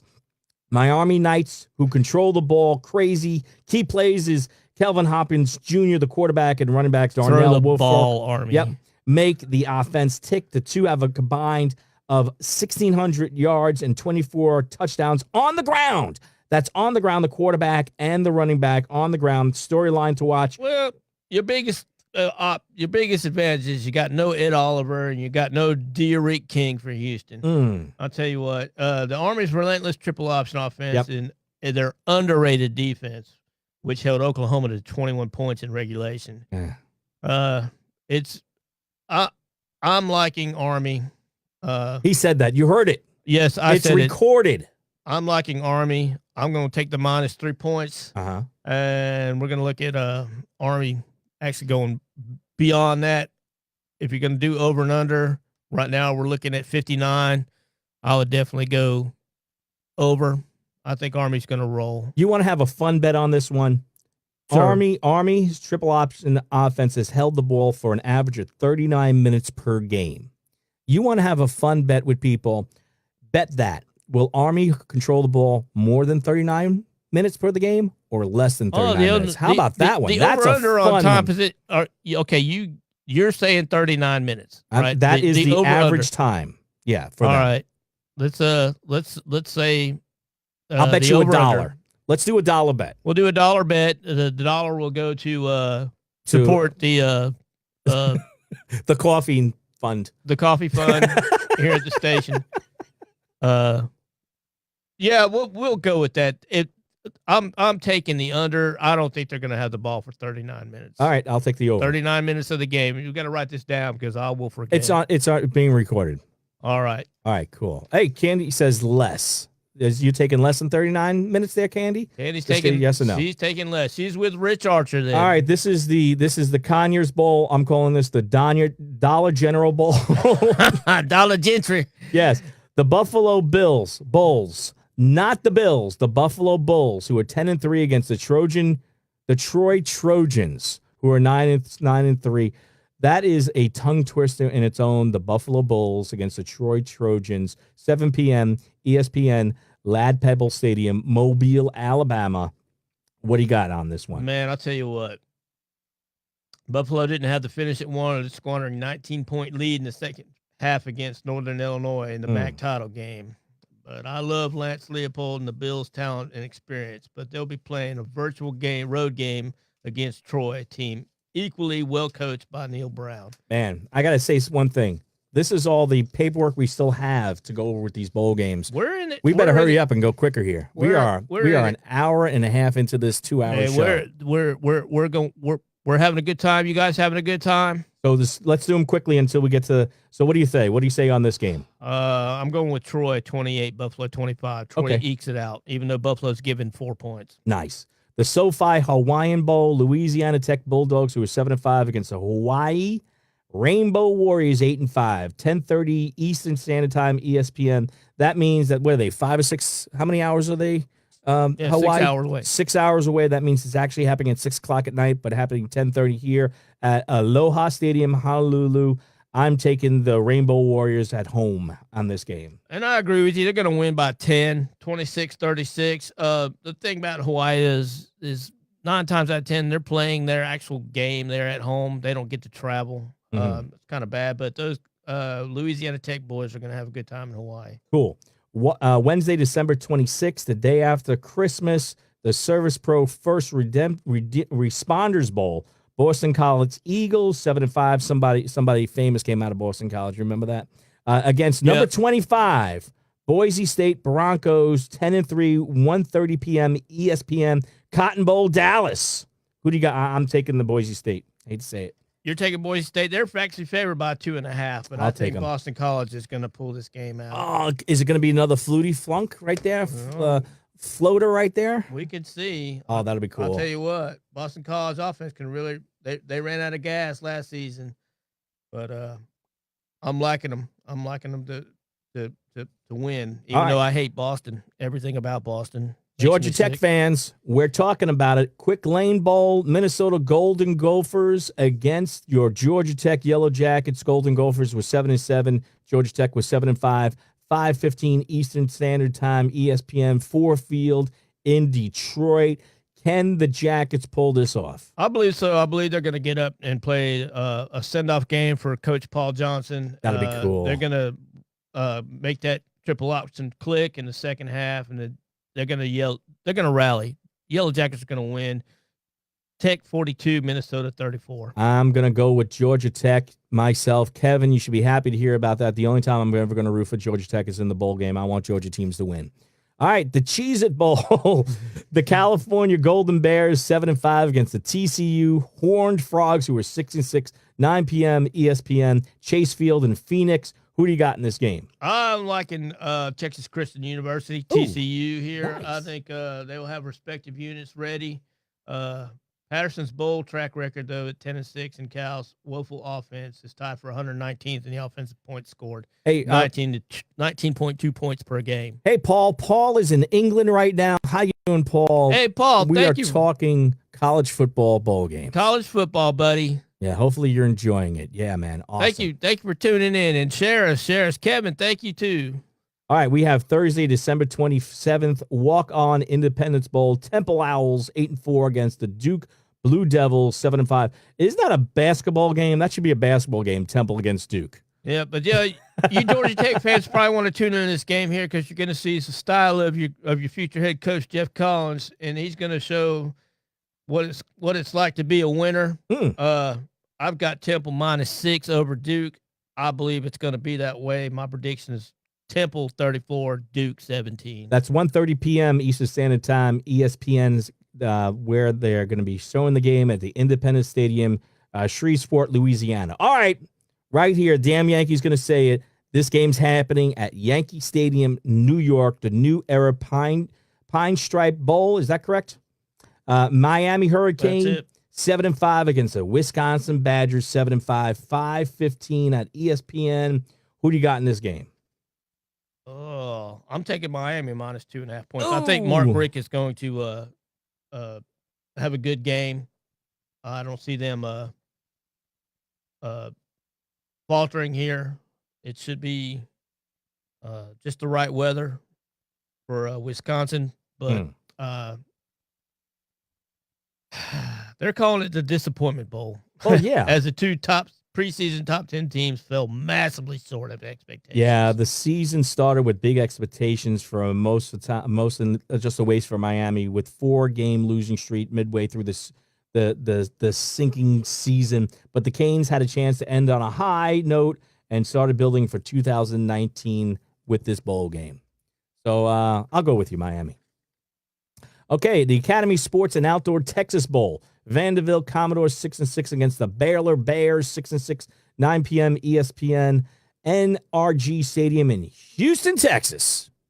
Mm-hmm. Who do you got?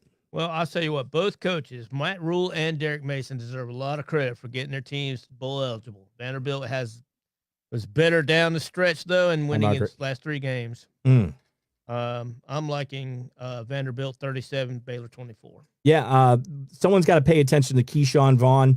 At a junior, he has done this with Vanderbilt, has over 1,000 yards rushing for 10 touchdowns. He's going to be a big key to this game. So who are you taking? I'm taking Vanderbilt. Kyler Shermer is going to display his trademark efficiency against the vulnerable I think Baylor so too. defense. He's going to end his 3-year run as a starter too. So Yep. he's going to go into the draft. All right, Friday, December 28th, Franklin American Mortgage Music City Bowl. That is voted the longest name in college bowl history. Purdue Boilermakers 6-6 against the Auburn Tigers 7-5. 1:30 ESPN, Nissan Stadium, Nashville, Tennessee. Who you got? It's going to be a great matchup, I think. Purdue versus Auburn. Auburn's going to be struggling, and I think it's going to end up that way. It's going to be a slight loss. Purdue 35, Auburn 31. Changing hats. What am I going to change to? Keep on talking there, Rich. We got dead air. Oh, we got that. I'm sorry. I'm going with my New York Mets hat right now. Looks like star wide receiver Randall Moore of Auburn should be able to contribute, but I don't see them being able to get past Purdue. Well, barring out of his worldwide performance with Travius Wintlow, Auburn's streak of 1,000 yards rushing has gone to an end. They did not have a 1,000-yard rusher this year. Oh boy. That's all I care about the game. Who do you take? Vegas is saying take Auburn minus 3.5, but Why not? I'm going to stick with Purdue at 35. Auburn 31. He says Purdue. Candy says Purdue. Tyler says Purdue. Wow. Jacob says Auburn. We're going to find out. Auburn gets in the L. All right, here we go. Camping World Bowl. Finally, two teams that are ranked are going to play each other. Number 18, West Virginia Mountaineers 8-3 against number 20, Syracuse Orange 9-3. They used to be the Orange Men, but I guess whatever. 5:15 ESPN Camping World Stadium, Orlando, Florida. Who do you got? I'm liking West Virginia to squeak this out. The thing about I like watching West Virginia play. I like them. I like seeing them in their stadium, especially at night games. They both got great coaches, Dana Holgerson and Dino Barbers. They love to sling the ball around. Look for West Virginia's quarterback Will Greer and Eric Dungy of Syracuse to both put up big numbers in this game. But Dungy, is that somebody's son? I don't think there's any relation. Just the name, huh? Yeah, just the name. Okay. But I think Greer and his receivers will be the difference. Oh, okay. Yep, West Virginia. You taking Virginia? 48, Syracuse 35. Okay. The Valero Alamo Bowl. Number 24, Iowa State Cyclones 8-4 against number 13, Washington State Cougars 10-2. 9 p.m. ESPN. What is that called? The Aladome Bowl in the Alamo Bowl. The Alamo Bowl, but it's in the Alamo Dome, San Antonio, Texas. I was stationed down in Texas in the military. If you ever have a chance to go to Texas, go to San Antonio, do it. Donna, we are going to do it. I promise. It's going to happen. I like Iowa State in this game, but. Well, you're going to be able to get to see the great Uncle Rico, Gardner Minshew, and the Pirate, Mike Leach. And what's the point spread? The point spread is Washington State -3. I think it's going to be a swan song. Washington State's going to win 41, Iowa State 34. Oh, wow. Okay. All right. Well, I'm taking Iowa State just because. Saturday, December 29th, the Chick-fil-A Bowl happening here, Mercedes-Benz Stadium in Atlanta. Number 10, Florida Gators 9-3 against the number 7, Michigan Wolverines 10-2 at noon, ESPN. That's going to be a heck of a game. Yes, that is going to be a great game. That should be. The Wolverines are better, but they'll be motivated after the Ohio State meltdown. I don't know. Do you know? Michigan will be without several draft-eligible defensive standouts. The offensive steps up to Shea Patterson and Karma Higgin, each of the count for 2 touchdowns, and the Wolverines avoid a second straight bowl face plant. Who do you got? I like Michigan. I like Michigan? 28, Florida 21. Nice. The Belk Bowl, South Carolina Gamecocks 6-5 against the Virginia Cavaliers 7-5, noon, ABC, Bank of America Stadium, Charlotte, North Carolina. South Carolina Gamecocks, what do you think? Is it going to be them or going to be Virginia? I'm liking South Carolina. I think they're gonna get it going here. I don't foresee South Carolina being down for too much longer. I'm gonna go South Carolina 37, Virginia 21. Whoa, I like that. Nice, very good. All right, The Nova Home Loans Arizona Bowl, Arkansas State, Red Wolves 8-4 against Nevada Wolfpack 7-5, 1:15 p.m. CBS Arizona Stadium in Tucson, Arizona. Who'd you got in that game? That game is going to be a pick'em. I can't go either way. What does a pick'em mean? What does a pick'em mean, people? That a pick'em is Michigan will lose by 3. All right. Yep. South Carolina over Virginia. I agree. A pick'em is basically where it could go either way. Wherever the money there's is. No points then? There's no points. It's going to be just whoever you think. It could even end as a tie. Really? Yeah. That game is it's going to be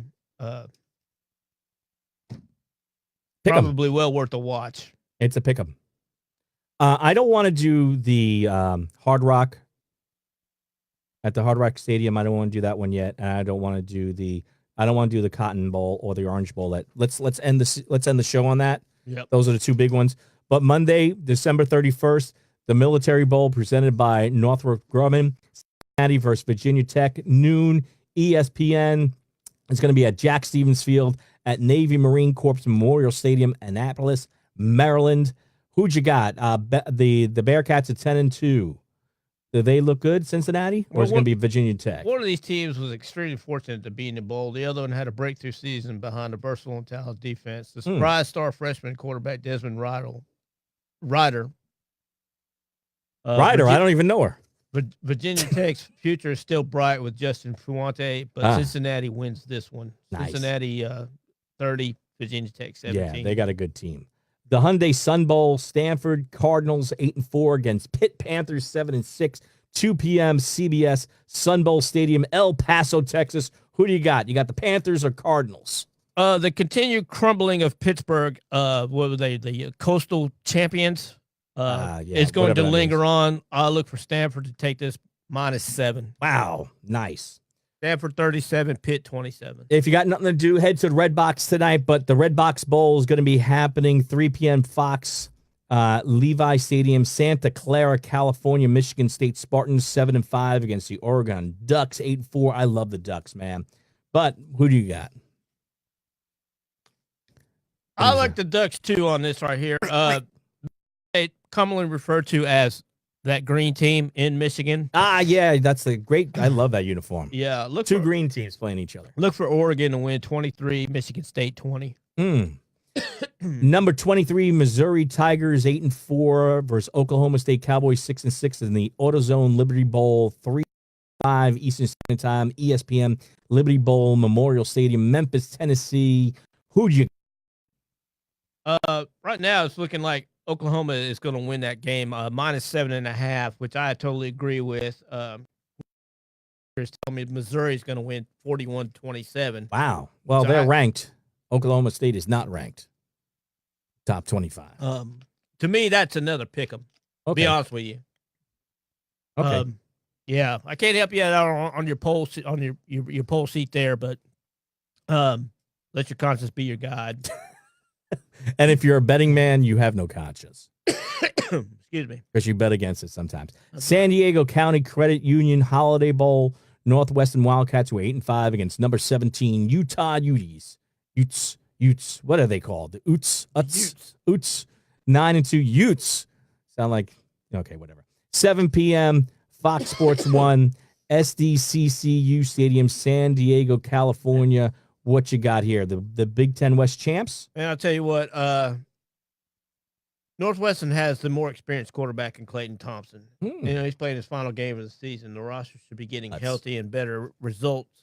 That's a chip. Better than a recent bowl performance. But you just can't against the bowl king, Kyle Whittingham, 11-1, Chase Hansen, and the Utes defense. The Utes will rise 21. Northwestern 14. The Big Ten Western champs will win their third bowl game in my eyes in the past 4 seasons after going more than a half century without a postseason victory. That's what I'm saying, people. There you go. Tax Slayer Gator Bowl, the Gator Bowl. The Gator Bowl. NC State Wolfpack 9-3 against Texas A&M Aggies 8-4, 7:30 ESPN. TIAA Bankfield, Jacksonville, Florida. What you got there? What are you saying? And I'm not going to go against an SEC team here in this one right here. Oh. Texas A&M is going to win. Jimbo Fisher is going to show everybody why Texas A&M is going to be a force to be reckoned with next year. Oh, I got Texas A&M 38 and North Carolina State 28. very nice. January 1st, New Year's Eve Bowl game, noon Eastern Standard Time, ESPN2, the Outback Bowl, number 18, Mississippi State Bulldogs versus the Iowa Hawkeyes, 8-4. What you got? That's another SEC team that I'm not going to go against. Mississippi State's favored by 6.5, and I fully agree with Vegas on that right there. Both teams are underachieved this season, but both are talented at the line of scrimmage and can shut down opposing offenses. Mississippi State is the pick because the defensive line tandem of Madnezz Sweat and Jeffrey Simmons. Iowa's Nathan Stanley into some mistakes. Wow. So just watch Mississippi State roll. My storyline to watch is Iowa's running game started off with a hit in the stride in November, and a great performance at the end of the season, especially with sophomore Michaela Sargent. I'm sure I said that name wrong. Will lead an optimistic offseason. We're going to see what happens there. Who'd you take? Mississippi State? Yeah, I took Mississippi State with the points minus 6.5. All right, the VRBO Citrus Bowl, number 12, Penn State Nittany Lions, 9-3 against number 14, Kentucky Wildcats, 9-3, 1 p.m. ABC, Camping World Stadium, Orlando, Florida. What you got there? This is an opportunity for Kentucky to really show what they did in the beginning of the season here. Huh. Step up and punch Penn State right in the face. Bing! But they're going to fall a little bit short, I think. It's going to be a tight game, but the Lions are more of a complete team, and McSorley goes out a winner in a highlight reel touchdown scamper in the final minute. Penn State 28, Kentucky 23. That's going to be those two games, the Citrus Bowl and the Outback Bowl. If you got a split screen, you're going to want to watch both of them at the same Yeah, they're going to be time. both good games. I'll tell Well, you. even, if you can get those some of those screens can go more than split. Because you got the PlayStation Fiesta Bowl, number 11 LSU Tigers, who were 9-3 against the number 8 UCF Knights, who are 12-0. That's going to be the game that I want to watch because I want to see if UCF can actually hold up against a real team. 1 p.m. ESPN, State Farm Stadium, Glendale, Arizona. You said before LSU.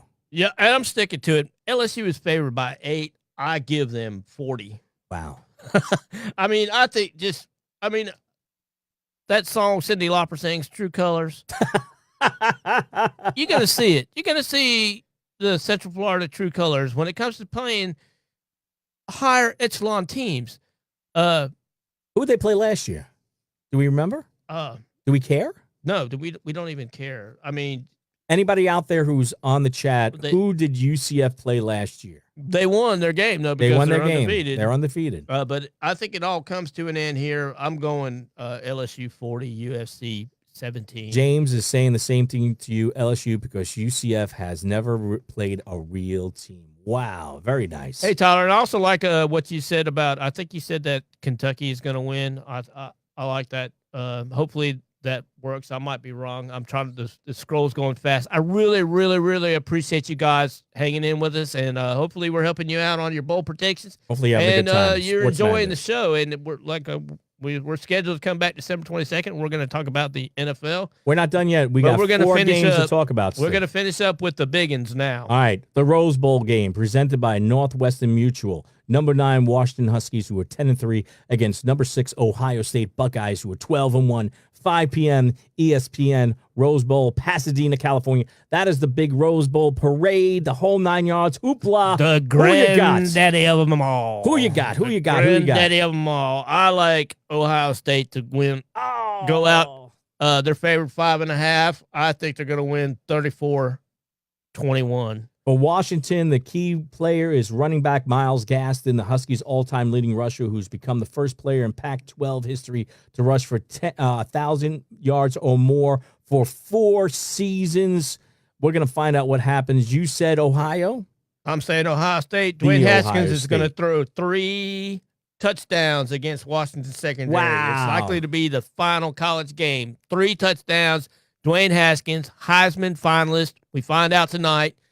But you watch.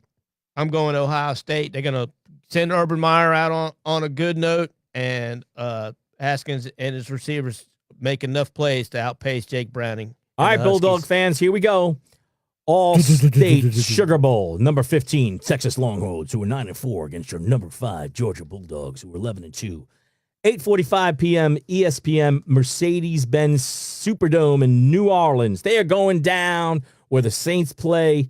Hopefully the Saints don't come here to where our stadium is and win this championship game. I say Bulldogs are going to win this game because you got to go with our team, baby.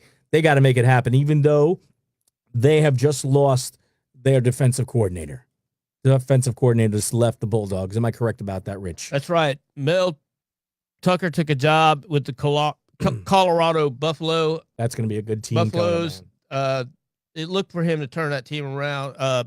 Mel's another one like Jeff Collins. You know, he's well established in the league and in the college football rankings. He's got plenty of friends. He's going to put together a formidable staff.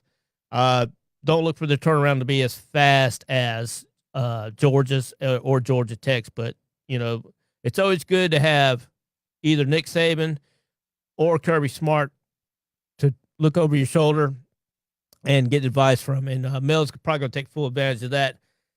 On that note, takes a lot talking this many hours in a row. Yes, it does. Get your voice. Georgia is favored by -11, so you Bulldogs cherish that victory that you're going to get. Texas Longhorns, man, you gotta remember the sophomore quarterback. I think is the most underrated quarterback in the country. Between the first regular season game to the last, he didn't throw a single interception. So we're gonna see what happens there, people. There you go. He says it's going to be the Bulldogs. I say it's going to be the Bulldogs. I do not say it's going to be easy, but we're going to find out, aren't we? Well, I'll tell you what. You look for DeAndre Swift and Elijah Holyfield to have breakout games along with the bullying offensive line. They're going to control Texas's defense, no doubt.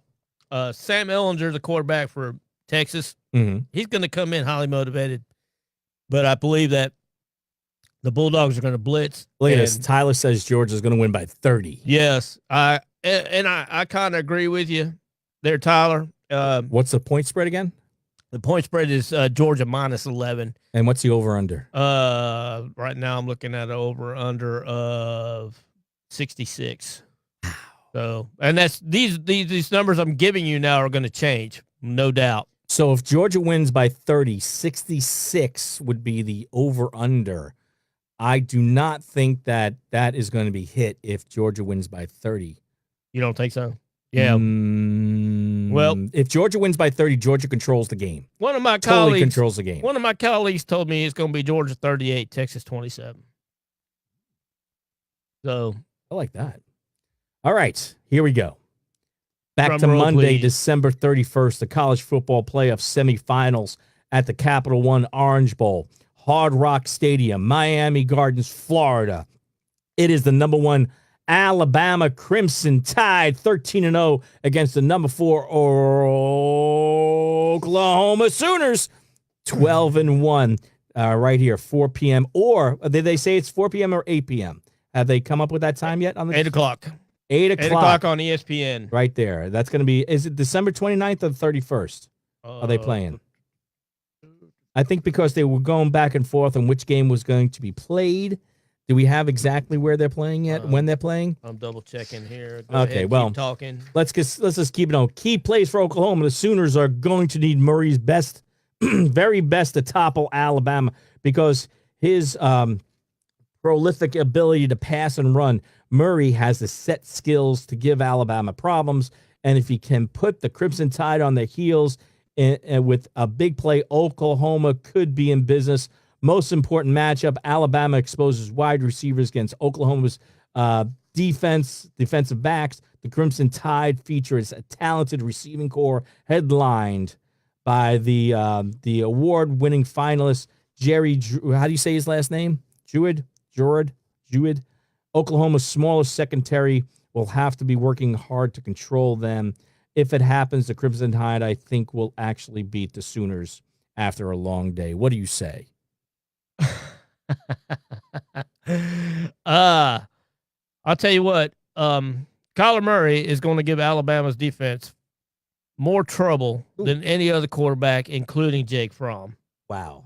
All right. I'm not going to go with Oklahoma because in the end, I believe that Alabama might score on every single possession and still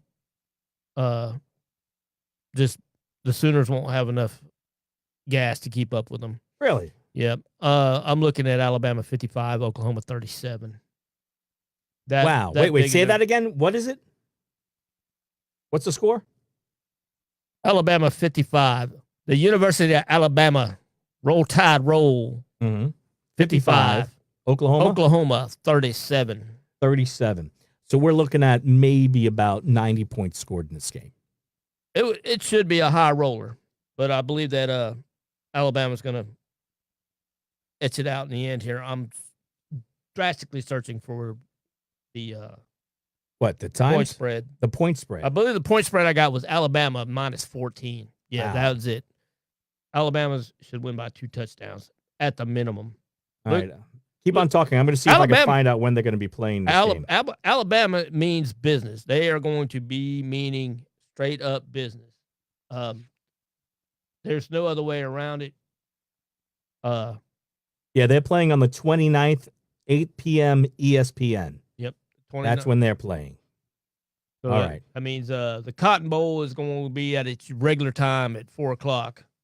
All right, the Goodyear Cotton Bowl Classic, AT&T Stadium, Arlington, Texas, December 29th. You said 4 p.m.? 4 p.m. on ESPN. Number 2, Clemson Tigers, 13-0 against the undefeated number 3, Notre Dame Fighting Irish.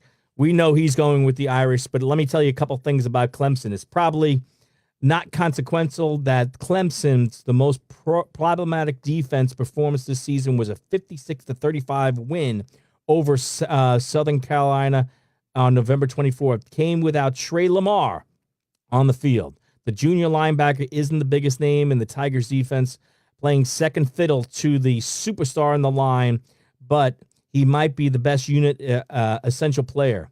He's a Butkus Award finalist, and let me see if I'm going to end. He has done a little of everything for the Tigers D, making him a critical piece for the puzzle, particularly against Notre Dame. Needed to disturb the quarterback Ian Book's short passing games. Lamar is the key. Lamar, if he has a great game, I think he hurts Notre Dame in the worst way. Having to stop Williams in the ground game, Lamar is the key. Again, I say it. Lamar is the keys to this game for Clemson. He won't be taking points. What am I saying here? I'm saying Clemson in this game. I'm a beloved Notre Dame fan, but I'm going to agree with you on some parts there. I think Ian Book's arm is going to make the game competitive to start with, but the Irish haven't faced a team as elite level athletes as Clemson. Look for Trevor Lawrence, quarterback, and Travis Etienne to shine in the second half as the front four shuts down Dexter Williams, our running back, and pressures Book. So Clemson's going to advance. I'm going to give Clemson that 10.5 that they say, but I believe it's going to be closer than that. We're looking at Clemson 35, at Notre Dame 27. Wow. So, yeah, I agree with you. Notre Dame's they're close, they're on the cusp, but I think they're just going to fall short. I mean, every year they're in there, and every year I think they fall short. But I have been predicting Notre Dame to lose since week 5, and I've been wrong every time. So let's hope my streak continues for the beloved Irish. Man. But like I said, when we started this show, I was going to tell you what I see as facts and not what goes in the heart. I leave the heart part for you fans. Yeah. That's your entitlement. But when you're coming here to get information, and I'm giving you, and Lou is giving you the best information that we know of. And we're not professionals at this, ladies and gentlemen. We're just passionate fans who enjoy the game. And the one thing I could tell you is watch a lot of these games, start looking at the linemen The Falcons need a defensive and offensive lineman. So make sure that you watch these games for that particular thing. We are not looking this year in the draft to get a running back. We're not looking at a wide receiver. We're not looking to get a quarterback. I think Dan Quinn's just looking to find somebody else to blame for all the Falcons' woes, if you want to know the God's honest truth. Well, they're playing against Green Bay, who is actually a really bad team, but Aaron Rodgers, you never know what's going to happen with Aaron Rodgers. He could go nuts and totally dismantle the horrible defense we have with the Falcons this year. Aaron Rodgers, he has been given the blame for the firing of Mike McCarthy. Yeah. Which to me, it's not what Aaron said. Mm-hmm. It's what he did not say at his pressers. I mean, Mike McCarthy has always been just the mediocre guy. Oh. In my eyes. Wow. I mean, I was shocked that when he was picked. The thing about Green Bay is Green Bay has a president and a general manager, but they don't have an owner because the city owns the team. Oh. So money's always been scarce in Green Bay. That's one thing. Mm-hmm. Because they wanted to bring in all these high profile players, but there's no official backing of the team except for what's generated through the Green Bay fans. Y'all do realize that. Yeah. And also Green Bay is still paying the University of Georgia for use of that G on the side of their helmets. Oh, man. All right. So your last word, you got your last minute or two to say what you want to say about bowl games, anything else in sports. Yeah, we're going to call this segment here Overtime with the Manager. And basically I'm going to give you guys a commentary. Sports has been a mainstay for the human beings on this planet since humans became upright.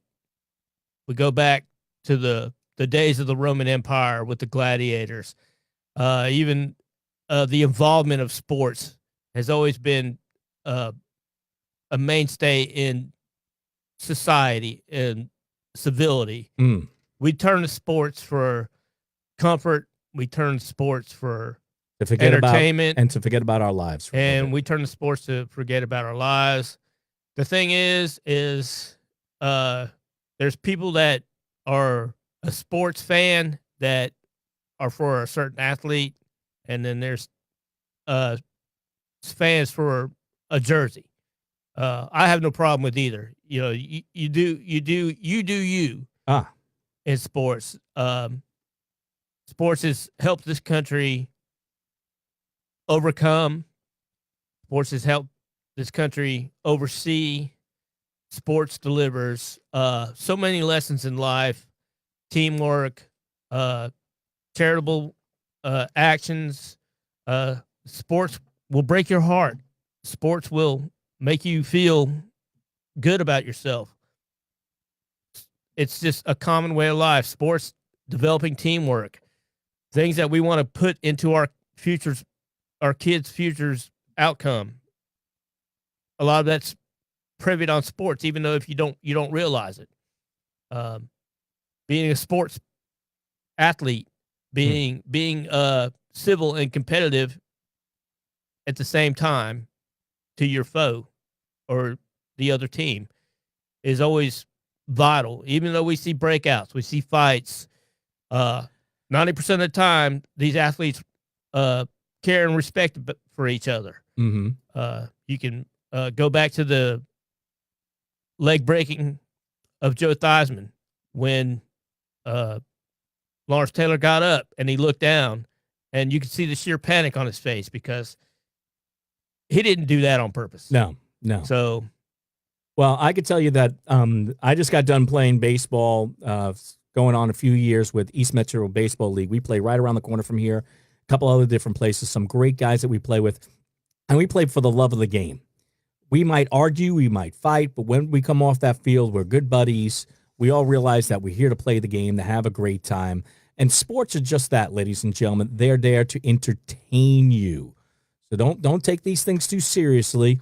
We can get serious and talk about what the Braves should do in the offseason, why the Bulldogs lost, why the Hawks are so bad, how come we can't get a hockey franchise here, what the heck happened to the Falcons, all these little things. But in the end, it is just entertainment and enjoy. That's right. Be fair to each other. Love each other. Once again, I want to thank Cutter's Cage for sponsoring our show today. If you would like to sponsor our show today, you can reach out to me via Facebook. Everyone knows my phone number, 706-342-6884. I'll be more than happy to talk to you about what we got going on. I appreciate every listener that stuck with us here. We hope we gave you guys vital information and hope you win your office pool. Look for us to come back December 22nd. We're going to talk about the NFL, the good, the bad, and the ugly of it. We'll give you some more headlines on what's going on. We'll try to keep you going on what's going on with the Major League Baseball. Make sure you go to our Facebook page, Sports Madness with 2 Z's at J4F Radio. Make sure you like it. Make sure you share. Make sure you tell everybody about it. If you have every single day, we're going to be posting something about some type of sports. We didn't get into the deaths that happened in sports recently with baseball. We have not gotten into any of that good stuff. That stuff will happen. Don't worry, people. This one was just about college football. College football. Getting up in the future here. We're going to discuss all aspects of the athletic competition. I'm looking forward to doing a show that's totally dedicated to women's athletes and the competition that relies on them. Also, some of the great attributes that the women have contributed to the world of sports. There you go. Well, guys, hopefully you had a great time. Rich, thank you so much for letting me be a part of this. Hopefully you had a great time, my friend. That was a lot of fun. It was a good job. Thank you, Donna. Thank you, Candy. Thank you, everybody. Thank you, everybody, for showing us. Share us. Come see us. Give us a holler. Tell us how you feel. All right, guys. Peace out. Bye-bye. Talk to you soon. Thank you, guys.